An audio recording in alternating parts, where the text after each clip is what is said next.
Muhammad Sallallahu Alaihi Wasallam dengan beberapa daripada sahabat-sahabatnya. Di samping baginda Nabi Muhammad ada perkumpulan orang-orang sufi, ada perkumpulan orang-orang yang hatinya bersih, tidak ada lain dalam hidupnya kecuali Allah dan Rasulnya. Jibril yang turun dari langit membawa seperti tekok begitu, isinya air. Kemudian diperintahkan oleh Nabi Muhammad SAW ini Jibril untuk mencuci kedua tangan dan kedua kaki sekelompok orang sufi yang ada di samping Nabi Muhammad SAW. Satu persatu daripada orang sufi tadi dicuci kedua tangan dan kedua kakinya, satu persatu, satu, dua, sampai yang terakhir ada satu malaikat berkata kepada Jibril, Jibril, itu yang satu itu nggak usah dicuci. Imam Ja'far Al-Khayyat dalam mimpinya, itu nggak usah dicuci, bukan golongan mereka, nggak usah, sudah ini yang terakhir. Si Imam Ja'far Al-Khayyat mendengar, langsung dia menangis bersimpuh di hadapan Nabi pada saat itu. Nabi, aku memang orang yang banyak dosa, wahai Nabi.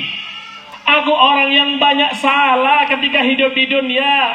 Tapi meski banyak dosa yang aku lakukan, wahai Nabi, hatiku ini cinta denganmu, wahai Nabi. Hatiku ini rindu denganmu, wahai Nabi. Jangan pisahkan aku dengan gerombolanmu, wahai Nabi. Dipanggil Jibril oleh Nabi Muhammad, wahai Jibril, cuci kedua tangan dan kaki daripada Ja'far Al-Khayyat ini, wahai Jibril. Walaupun dia bukan golongan dari orang-orang tersebut, tapi ini orang hatinya cinta kepadaku, wahai Jibril. Al-mar'u yuhsyaru ma'ahman ahab. Seseorang nanti di hari kiamat dikumpulkan dengan orang yang dicintai. Mudah-mudahan perkumpulan kita malam hari ini karena Nabi Muhammad, di akhirat dikumpulkan dengan Nabi Muhammad Sallallahu Alaihi Wasallam. Hadirin yang dirahmati oleh Allah Subhanahu wa Ta'ala, Nabi Muhammad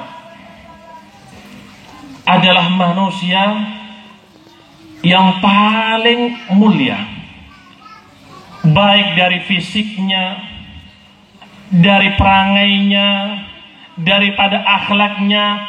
Semua yang melekat pada Nabi Muhammad adalah semua yang mulia.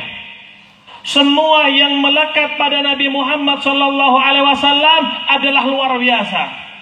Semua yang melekat pada Nabi Muhammad semuanya istimewa. Enggak ada sedikit pun kekurangan, apalagi aib ataupun cacat yang melekat pada tubuh suci Nabi Muhammad Sallallahu Alaihi Wasallam. Enggak ada sedikit kekurangan dalam tubuh Nabi Muhammad. Enggak ada aib walaupun sekecil atom pun yang melekat pada diri Nabi Muhammad Sallallahu Alaihi Wasallam. Khuliqta mubarra'an min kulli aibin ka'annaka qad khuliqta kama tasha'u. Engkau wahai Nabi, kata Syekh Abdul Hadi As-Sudi, khuliqta mubarra'an min kulli aibin. Engkau diciptakan oleh Allah terbebas dari segala aib, suci daripada dosa, noda, wahai Nabi. Ka'annaka qad khuliqta kama tasha'u. Seakan-akan Nabi ini diciptakan oleh Allah sesuai dengan kehendak Nabi Muhammad Sallallahu Alaihi Wasallam. Dari ujung rambut sampai ujung kaki semuanya istimewa Nabi Muhammad Sallallahu Alaihi Wasallam. Dari wajahnya tidak ada yang bisa membandingi wajah Nabi Muhammad. Sahabat Anas bin Malik, suatu saat ketika malam bulan purnama, orang-orang Arab itu zaman dulu, mereka itu kalau refreshing nunggu bulan purnama. Kenapa? Kolam renang nggak ada di sana. Yang pernah umroh atau haji atau yang belum mudah-mudahan ditakdirkan, semua gunungnya ini gunung batu. Nggak ada tempat untuk piknik, nggak ada. Jadi mereka kalau sudah bulan purnama itu pikniknya mereka. Dan orang Arab itu suka bersyair. Di bawah bulan purnama mereka sambil melantunkan syair. Sahabat Anas bin Malik ketika bulan purnama terus memandangi daripada pancaran sinar bulan purnama. Sesekali Anas bin Malik memandang wajah Nabi Muhammad SAW. Kemudian memandang lagi rembulan. Sepertinya Anas bin Malik ingin membandingkan sinar daripada rembulan pada malam hari itu dengan sinar daripada wajah Nabi Muhammad SAW. Setelah aku lihat berkali-kali dan aku bandingkan, kata sahabat Anas bin Malik, ternyata wajah Nabi Muhammad lebih indah daripada bulan ketika purnama. Mengapa? Bulan itu purnama 1 bulan sekali. Wal badru yakmulu kulla syahrin marratan. Bulan itu purnama 1 bulan sekali.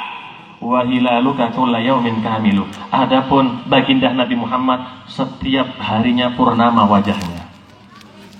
Indah wajah Nabi Muhammad sallallahu alaihi wasallam. Indah sekali wajah Nabi Muhammad. Sampai Sayyidina Abu Bakar zaman-zaman masih ada di kota Makkah. Suatu saat Sayyidina Abu Bakar ini dikeroyok oleh orang-orang kafir. Orang kafir biasa mainnya keroyok. Kalau orang Islam ya satu-satu. Mereka berani memang. Kenapa? Karena mereka tidak ada yang mereka inginkan kecuali apa? Kemuliaan di sisi Allah Subhanahu wa ta'ala. Dikeroyok itu Sayyidina Abu Bakar, lebam semua badannya sampai pingsan. Akhirnya ibu Sayyidina Abu Bakar datang. Sayyidina Abu Bakar ketika siuman dari pingsannya mau dibawa ke tabib pada saat itu oleh ibunya. Tapi Sayyidina Abu Bakar menolak, ibu jangan bawa aku ke tabib loh. Nggak bisa, kamu ini sakit wahai Abu Bakar. Kamu ini harus dibawa ke tabib. Cukup ibu. Tabibku, dokterku adalah Nabi Muhammad SAW. Sekarang bawa aku kepada Nabi Muhammad. Nabi sekarang berada di Darul Arqam. Dibawa itu Sayyidina Abu Bakar oleh ibunya. Sampai di depan Darul Arqam, Sayyidina Abu Bakar memandang wajah yang berseri-seri yang memancarkan cahaya yang berasal dari wajah Nabi Muhammad. Apa kata Sayyidina Abu Bakar saat itu? Sungguh, ketika aku memandang wajah suci Nabi Muhammad, saat itu semua lukaku hilang otomatis. Subhanallah. Dengan apa? Memandang wajah Nabi Muhammad sallallahu alaihi wasahbihi. Ya jangan samakan dengan wajahnya kita. Ya jauh antara langit dan sumur. Wajahnya Nabi kok dibandingkan dengan wajahnya kita. Di Maulid Tiba disebutkan apa? Alifiyul anfi. Hidungnya seperti apa? Huruf alif. Mancung Nabi Muhammad SAW. Tapi yang gak panjang-panjang sekali kayak Pinocchio. Bagus Nabi Muhammad. Kita mancung kemana Beb? Ke dalam. Mimiul fami. Bibirnya Nabi itu seperti huruf mim. Imut seperti huruf mim kecil. Yang lain ini imut apa? Itemut telak Beb. Itu Nabi Muhammad sallallahu alaihi wasallam. Kalau dibandingkan dengan Nabi Yusuf, jauh Nabi Yusuf. Nabi Yusuf 100 pun gak ada bandingannya dengan Nabi Muhammad sallallahu alaihi wasahbihi. Itu diceritakan dalam tafsir Sawi, dalam Hasyiah Sawi, Hasyiah daripada tafsir Jalalain. Abu Sayyid Muhammad bin Alwi Al-Maliki juga menceritakan dalam kitabnya Al-Insanul Kamil. Itu Siti Zulaikha. Ada yang namanya Siti Zulaikha sini? Ada. Kalau nggak ada berarti nggak ada yang cantik berarti. Siti Zulaikha cantik soalnya.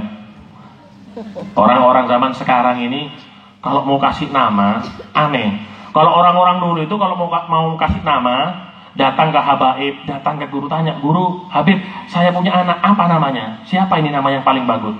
Pasti dicarikan. Terus, hari ini haulnya siapa ya? Oh, haulnya guru fulan. Oh, dikasih nama yang sama. Kenapa? Biar dapat barokahnya. Oh, bulan ini haulnya Habib fulan misalnya, Habib Ali misalnya, dikasih nama Ali. Sekarang enggak, zaman sekarang. Mau kasih nama anak aja datang kepada dukun. Datang ke dukun, ditanya sama dukun, bulannya anak ini, bayi ini lahirnya bulan apa? Dukun, lahirnya ini bulan Januari. Sebentar saya buka primbon. Dibuka primbonnya. Oh, kasih nama anak ini Januarto. Ada yang nama Januarto. Datang lagi ke dukun, minta nama lagi. Ditanya, lahirnya bulan apa? Bulannya Februari. Sebentar saya bukain lagi primbonnya. Sudah, padahal pura-pura. Kasih nama apa? Febrianto. Yang perempuan juga gitu. Kalau misalnya punya bayi perempuan, sekarang ini musim hujan. Musim hujan ini musim apa? Musim musim batuk, musim hamil biasanya perempuan. Yang perempuan juga gitu. Kalau anak bayi perempuan tanya ke dukun, ini anaknya ini lahir bulan apa? Tanya.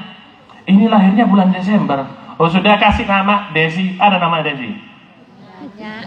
Kalau lahirnya bulan November ya dikasih nama Novi. Paling sulit kadang-kadang dukun itu kalau ada anak lahirnya bulan Maret, apalagi pas dibuka primbonnya sobek, sulit sudah. Akhirnya dipikir, oh sudah, kalau lahirnya bulan Maret kasih nama Marto. Ini Siti Zulaikha cantiknya bukan main, senang dengan Nabi Yusuf. Cerita sama kawan-kawannya, kalau Nabi Yusuf ini orang yang paling tampan di dunia. Gak percaya kawan-kawannya. Ya sudah, besok kamu datang ke rumah, kata Siti Zulaikha. Besok kalau kamu gak percaya, datang ke rumah, aku akan keluarkan itu yang namanya Yusuf. Ya bukan Yusuf di sini ya. Ada yang namanya Yusuf di sini? Gak ada. Banyak. Yang mana? Akhirnya disiapin meja sama Siti Zulaikha, sama kursi, semua duduk itu perempuan. Dikasih buah-buahan sama pisau. Mereka asik apa? Memotong buah-buahan sama pisau, makan sambil ngobrol mereka. Ketika mereka asik ngobrol, Nabi Yusuf dikeluarkan oleh Siti Zulaikha. Ketika keluar itu Nabi Yusuf di hadapan mereka, mereka semuanya takjub. Mereka saat itu yang asik memotong daripada buah-buahan, entah apel atau buah pir, mereka nggak terasa ujung jarinya itu teriris pada saat itu. Kenapa? Karena terpesona dengan ketampanan daripada Nabi Yusuf pada saat itu. Mereka nggak terasa teriris daripada ujung jarinya. Itu kata ulama, itu dari Nabi Yusuf. Baru Nabi Yusuf itu ujungnya yang terpotong ujung jarinya. Gimana Pak kalau saat itu yang lewat adalah baginda Nabi besar Muhammad Sallallahu Alaihi Wasallam. Makanya dikatakan oleh Abu Ya dalam kitabnya, wasahbu Zulaikha lamma ra'ayna jabinahu la'atharna taqti al-qulubi alal aidi. Itu perempuan-perempuan, teman-teman daripada Siti Zulaikha, seandainya pada saat itu yang lewat di hadapan mereka baginda Nabi Muhammad, niscaya mereka akan memilih hatinya yang terpotong daripada ujung jarinya. Sweet. Ya beda Nabi Muhammad sallallahu alaihi wasahbihi. Bahkan diriwayatkan oleh Al-Imam Qadhi Iyad, di penghujung umur dari Nabi Muhammad sallallahu alaihi wasallam, Nabi itu pernah mengumpulkan beberapa sahabat. Dengan mukjizat yang dimiliki oleh Nabi Muhammad, Nabi berkata kepada beberapa sahabat pada saat itu, nanti setelah aku meninggal akan terjadi perluasan daripada wilayah Islam. Seandainya nanti terjadi peperangan antara kaum muslimin dan orang-orang kafir, jika kemenangan tidak kunjung tiba, hendaknya salah seorang daripada kalian maju dan mengingatkan para pasukan, siapa daripada mereka yang pernah memandang wajahku, kata Nabi Muhammad SAW. Setelah Nabi Muhammad meninggal, terjadi perluasan wilayah Islam. Terjadi peperangan seperti yang telah digambarkan oleh Nabi Muhammad SAW. Perang nggak selesai-selesai. Perang strategi apapun sudah dipakai. Formasi 4-4-2 sudah dikeluarin, nggak menang. 4-3-3 ala Jurgen Klopp juga nggak mempan ini. Bingung. Apa 3-5-1 ala Antonio Conte Inter Milan, nggak menang juga. Akhirnya salah seorang daripada mereka maju. Ingat dengan wasiatnya Nabi besar Muhammad sallallahu alaihi wasallam. Maju di hadapan para pasukan dan berkata, hal fikum man ra'a wajha Rasulillah sallallahu alaihi wasallam. Wahai pasukan sekalian, apakah ada dari kalian yang pernah memandang wajah Nabi Muhammad sallallahu alaihi wasallam? Beberapa orang mengacungkan tangannya. Ya Allah, Dengan barokah orang yang pernah memandang wajah Nabi Muhammad, berikan kita kemenangan pada saat ini ya Allah. Langsung detik itu pula Allah Subhanahu wa ta'ala menurunkan kemenangan. Karena apa kemenangan pada saat itu? Dengan senjata, pakai rudal S-500 Rusia, S-35 Rusia, S-53, nggak ada, nggak perlu itu mereka. Apa F-22 Raptor Amerika, nggak ada. Kok tahu semua? Sering lihat YouTube, sampai hafal. Mereka menang bukan karena apa-apa, tapi karena barokah dari mereka yang pernah memandang wajah Nabi Muhammad. Subhanallah. Akhirnya beberapa tahun terjadi kembali peperangan. Lebih lama dari yang pertama dan nggak kunjung pula kemenangan tiba. Dari mereka ada yang masih teringat dengan cerita-cerita sebelumnya. Akhirnya ada yang maju. Hal fikum man ra'a wajha Rasulillah sallallahu alaihi wasallam? Apakah di antara kalian ada yang pernah memandang wajah Nabi Muhammad? Satu pun nggak ada yang mengacungkan tangan. Tandanya apa? Masa sahabat sudah usai. Berarti yang ada pada saat itu dari pasukan bukan para sahabat, tapi muridnya sahabat. Siapa? Tabi'in. Akhirnya dia kembali berkata, hal fikum man ra'a wajha Rasulillah sallallahu alaihi wasallam? Apakah di antara kalian ada yang pernah melihat? Apakah di antara kalian ada orang yang pernah melihat wajah sahabat dan sahabat pernah memandang wajah Nabi Muhammad? Banyak yang mengacungkan tangan. Berarti banyak tabi'innya pada saat itu.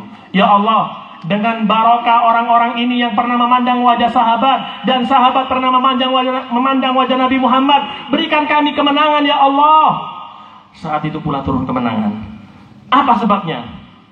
Banyak dari mereka pernah memandang wajah sahabat, padahal memandang wajah sahabat, tapi belakangnya apa? Sahabat memandang wajah manusia yang paling mulia, Nabi besar Muhammad sallallahu alaihi wasallam. Terjadi lagi yang terakhir setelahnya, peperangan lebih dahsyat dari yang pertama dan kedua. Berbulan-bulan gak selesai. Strategi yang lain sudah dicoba. Strategi apa lagi nih? Habis strateginya ya 4-4-2, 4-3-3, 3-5-2 habis, 3-6-1 nggak ada. Dicoba semuanya nggak ada sudah. Ada yang ingat, maju lagi dia. Hal fikum man ra'a wajha Rasulillah sallallahu alaihi wasallam? Apakah di antara kalian ada yang pernah memandang wajah sahabat dan sahabat memandang wajah Nabi? Satu pun nggak ada yang mengacungkan tangan. Berarti masanya daripada tabi'in sudah habis. Berarti ini tabi'in, muridnya tabi'in. Hal fikum man ra'a wajha Rasulillah sallam? Banyak yang mengacungkan tangan.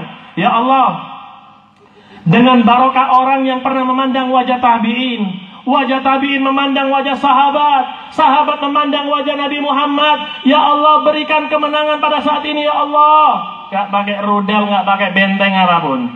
Saat itu turun kemenangan dari Allah Subhanahu. Allah memberikan kemenangan kepada kaum muslimin bukan karena senjatanya. Kalau karena senjatanya, di perang Badar sudah kalah 300 lawan 1000. Bahkan yang banyak senjatanya pun di perang Uhud kaum muslimin juga kalah. Kaum muslimin dari dulu mendapatkan kemenangan dari Allah karena iman yang kuat dan mahabbahnya yang besar kepada Nabi Muhammad sallallahu alaihi wasallam. Ini baru cerita wajahnya Nabi, ini sudah setengah jam ini. Belum cerita yang lainnya ini. Lanjut. Terus. Ini apa namanya? Kayaknya sudah ahli jadi juru parkir. Terus. Kalau kita bicara fisiknya Nabi, nggak akan ada selesainya. Kenapa? Karena semuanya sempurna dan indah fisik Nabi Muhammad sallallahu alaihi. Nabi walaupun indah, Nabi walaupun sempurna bentuk fisiknya, tapi nggak dipuji karena fisiknya oleh Allah. Apa yang dipuji dari Nabi Muhammad? Ya ini yang sebenarnya yang kita dengarkan dan kita pelajari di dalam majelis maulid. Apa acaranya? Maulid. Maulid apa maulud? Maulud apa maulid? Sama benernya. Kalau maulud itu manusia yang dilahirkan, Nabi Muhammad. Berarti kita bicara Nabi Muhammad. Kalau kita mengatakan maulid itu apa? Waktu lahirnya Nabi Muhammad Sallallahu Alaihi Wasallam. Sama aja. Satu aja. Di antara saat itu tanda lahirnya Nabi Muhammad, sebagaimana diriwayatkan oleh Ibn Katsir, beliau menukil daripada Al-Imam Suhaili, di antara tanda kelahiran Nabi Muhammad muncul satu bintang yang belum pernah muncul sebelumnya. Bahkan orang-orang Yahudi, mereka di dalam Taurat sudah mengetahui akan kemunculan Nabi Muhammad dengan munculnya satu bintang ini. Yahudi yang saat itu ada di kota Madinah, mereka setiap malam melihat muncul enggak yang namanya bintang tersebut. Ternyata di malam lahirnya Nabi Muhammad muncul itu bintang yang dijuluki oleh orang-orang Yahudi dan orang-orang saat itu Najmu Ahmad, bintang Ahmad.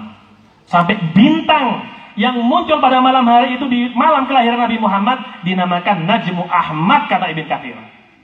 Itu kalau kita berbicara maulid, waktu lahirnya Nabi. Panjang juga kalau diceritakan, nggak habis di sini.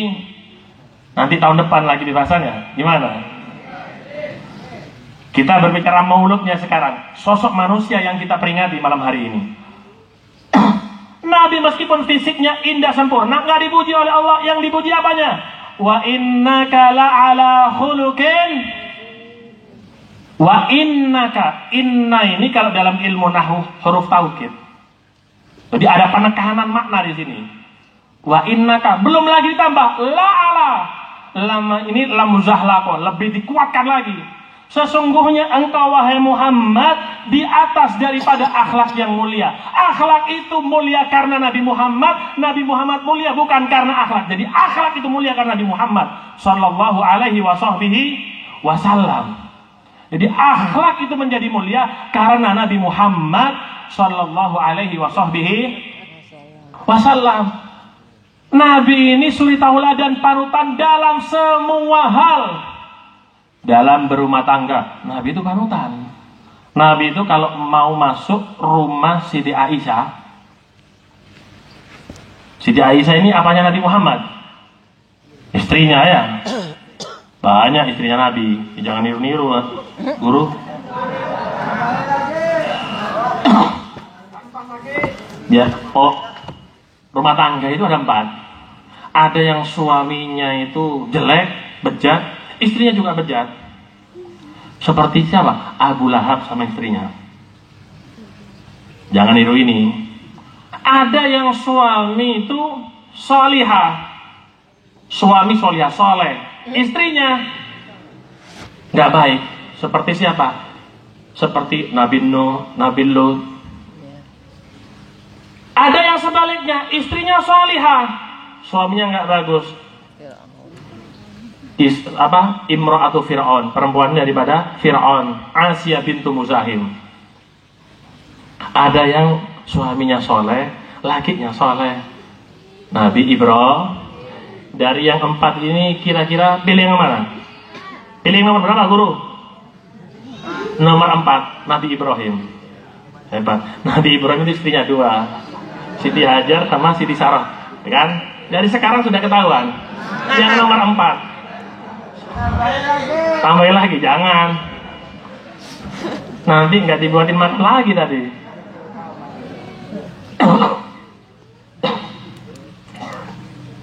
Nah, ketika Rasulullah Sallallahu Alaihi Wasallam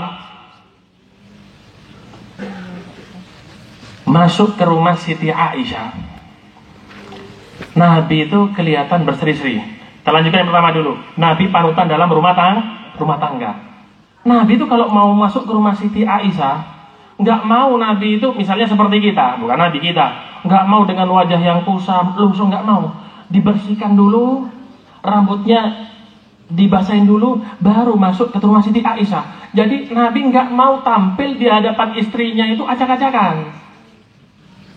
Nabi kalau sudah bersama istrinya, Nabi lupa dengan yang namanya perang. dengan yang namanya tombak, panah, pedang, lupa. Sebaliknya kalau Nabi sudah perang, lupa dengan istrinya. Dan Nabi kalau sudah sama istrinya, seperti itu Nabi. Romantis banget Nabi Muhammad, panutan dalam segala hal. Sampai Nabi itu kalau duduk sama Siti Aisyah, kalau Siti Aisyah itu minum, habis minum, diambil gelasnya Nabi. Setelah diambil, diputar gelasnya sama Nabi. Dicari bekas bibir Siti Aisyah. Setelah didapatkan bekas bibir Siti Aisyah, ditempelkan bibir Nabi Muhammad, kemudian minum juga. Romantis Nabi Muhammad. Kadang-kadang Siti Aisyah itu ketika diperintahkan oleh Nabi ke dapur untuk mengambil sesuatu, misalnya garam atau apa, jalan. Tiba-tiba Nabi itu berdiri dari tempat duduknya, dikejar oleh Nabi Muhammad SAW. Tapi bukan seperti yang India itu langsung joget itu. Bukan Nabi Muhammad SAW. Bahkan Nabi itu kalau tidur bersama Siti Aisyah, kalau sudah tengah malam, dipinggirin kakinya, berdiri Nabi Muhammad, kemudian sholat Nabi Muhammad SAW. Jadi di pinggirnya, nggak jauh-jauh. Takut apa? Takut nyari. Jangan niru Nabi, Nabi beda, itu khususnya bagi Nabi. Meskipun tidur kemudian sholat sampingnya nggak batal. Jangan kita nafsu semua isinya. Itu suri tauladan dari Nabi Muhammad di dalam rumah tangga. Dalam kepemimpinannya Nabi Muhammad suri tauladan. Kalau ingin jadi pemimpin, tiru Nabi Muhammad sallallahu alaihi wasallam. Suatu saat Siti Aisyah, Siti Fatimah, putri tercinta Nabi Muhammad, memerintahkan kedua putranya Al-Imam Hasan dan Husain untuk membeli beberapa daripada gandum. Gak tahu berapa kilo atau berapa on, gak tahu. Beli. Untuk apa? Untuk dibuat daripada roti. Hati-hati keluarganya Nabi Muhammad itu. Mau beli gandum itu harus kepada ini. Kenapa? Tahu si fulan ini punya tanaman daripada gandum, dan dia sendiri yang menanam, dan dia sendiri yang memanen. Jadi benar-benar cari barang yang halal. Cari yang halal kalau kita beli makanan. Hati-hati zaman sekarang. Setelah itu ditumbuk itu gandum dengan tangan mulia Siti Fatimah. Siti Fatimah ini pemimpin daripada perempuan nanti di akhirat. Tapi meskipun seperti itu, tangannya ini kasar Siti Fatimah, digunakan untuk menumbuk daripada gandum. Perempuan-perempuan zaman sekarang diperintahkan sama ibunya untuk menumbuk dari padi, beras untuk jadi tepung, nggak mau. Tiap hari pakai lotion terus, tiap hari pakai apa, krim pakai apa, ya tetap dari dulu wajahnya gitu. Siti Fatimah menumbuk dengan tangannya sendiri itu gandum sampai halus. Kemudian dibuat roti. Setelah itu dihantar ke rumah ayahnya Nabi Muhammad SAW. Dibawa ke rumah Nabi Muhammad. Gembira Siti Fatimah bisa membuatkan makanan untuk orang tuanya. Senang Siti Fatimah. Kalau orang tua itu masih hidup, jaga itu orang tua. Minta doa daripada orang tua. Doaul walid liwaladika, doain Nabi li ummati. Doanya orang tua kepada anaknya seperti doanya Nabi kepada umatnya, tembus langit. Orang tua nggak pernah dimintai doa, minta doa kepada orang lain, keliru. Doa orang tua dulu, itu yang lebih utama. Kadang-kadang ziarah kubur wali sampai ke Jawa, tapi tiap hari nggak pernah ziarah kubur orang tuanya kadang-kadang. Ketika Nabi mencuil sepotong daripada roti buatan Siti Fatimah, apa yang dikatakan Nabi Muhammad? Innahu awwalu ta'amin yadkhulu batna abiki ba'da mundu salasati ayam. Wahai Fatimah, kamu tahu secuil roti yang abah makan tadi? Itu adalah secuil roti makanan yang pertama kali masuk ke dalam perut ayah selama 3 hari. Gak ada makanan yang masuk. Siapa Nabi Muhammad? Bukan pemimpin kabupaten, pemimpin dunia akhirat. Gak ada makanan yang masuk ke dalam perutnya. Tapi meskipun seperti itu, Nabi Muhammad perhatian dengan umatnya karena beliau seorang pemimpin dan imam dunia akhirat. Sampai Nabi itu pernah sahabat-sahabat seperti yang miskin seperti Abu Hurairah itu tinggal ada di teras Masjid Nabawi, dinamakan dengan Ahlus Suffah. Mudah-mudahan yang belum tahu ditakdirkan ke tanah suci biar tahu nanti ya. Yang sudah pernah mudah-mudahan ditakdirkan kembali. Mereka ahlu sufa ini dapat makanan dari kiriman sahabat. Sahabat yang punya kelebihan makanan dibawa ke masjid. Tiap hari seperti itu. Suatu hari nggak ada makanan dari pagi sampai siang. Abu Hurairah perutnya sudah bergoyang ini, dangdutan sudah goyang ini, lapar sekali, nggak ada makanan yang masuk. Keluar Abu Hurairah, tahu sebentar lagi ini jamnya Sayyidina Abu Bakar lewat, ditunggu di depan. Beneran lewat Sayyidina Abu Bakar. Rencana Abu Hurairah pura-pura bertanya, tujuannya agar dibawa ke rumah Sayyidina Abu Bakar diajak makan, pura-pura. Lewat Sayyidina Abu Bakar. Akhirnya pura-pura disapa oleh sahabat Abu Hurairah. Tapi saat itu Sayyidina Abu Bakar ada urusan, ditinggal sebentar. Nanti Abu Hurairah ya, saya keluar dulu. Aduh, nggak ada makanan ini katanya. Sayyidina Abu Bakar lewat juga. Ditunggu, sebentar lagi ini Sayyidina Umar lewat. Lewat juga Sayyidina Umar.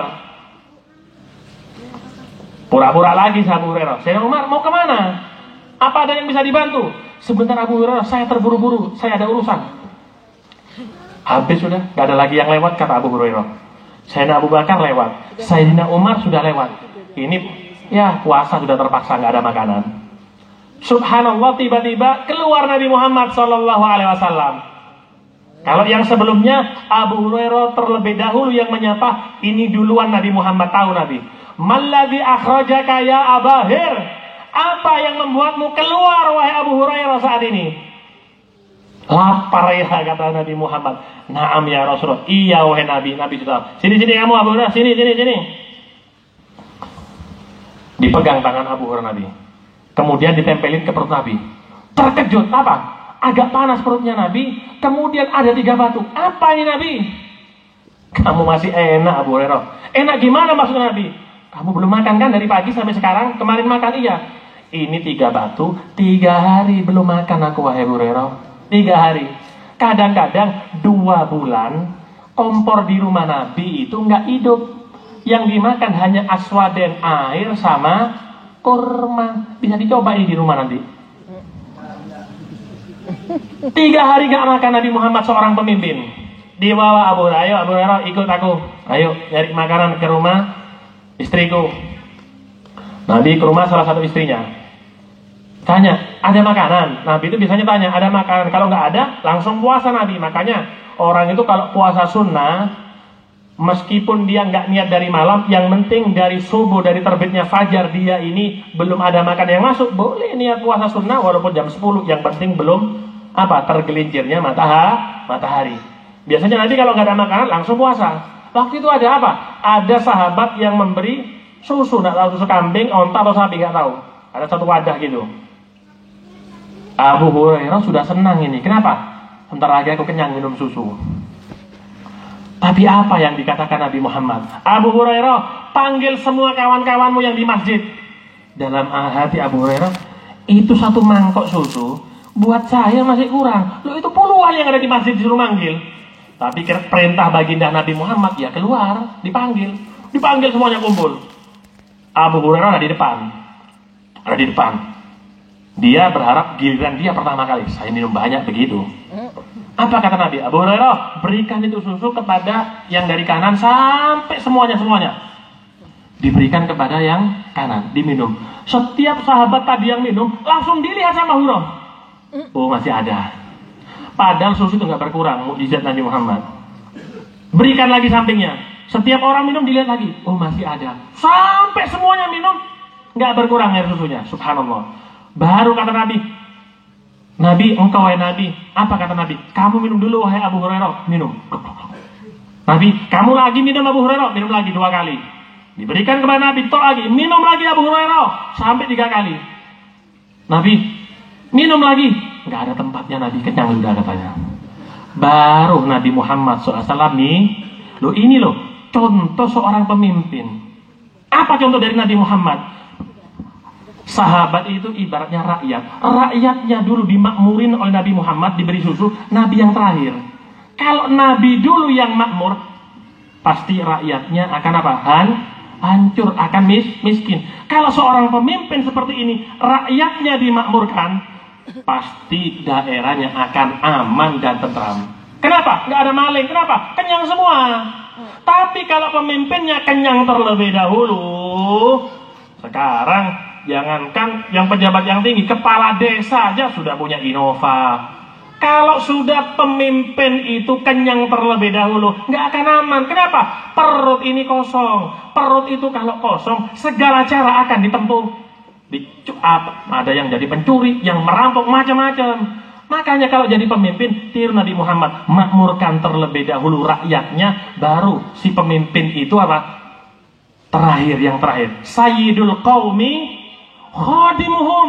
Pemimpin daripada suatu kaum, sebenarnya dia adalah pembantunya. Dia yang harus memakmurkan semuanya. Begitu seorang pemimpin yang dicontohkan Nabi Muhammad. Sampai Sayyidina Umar bin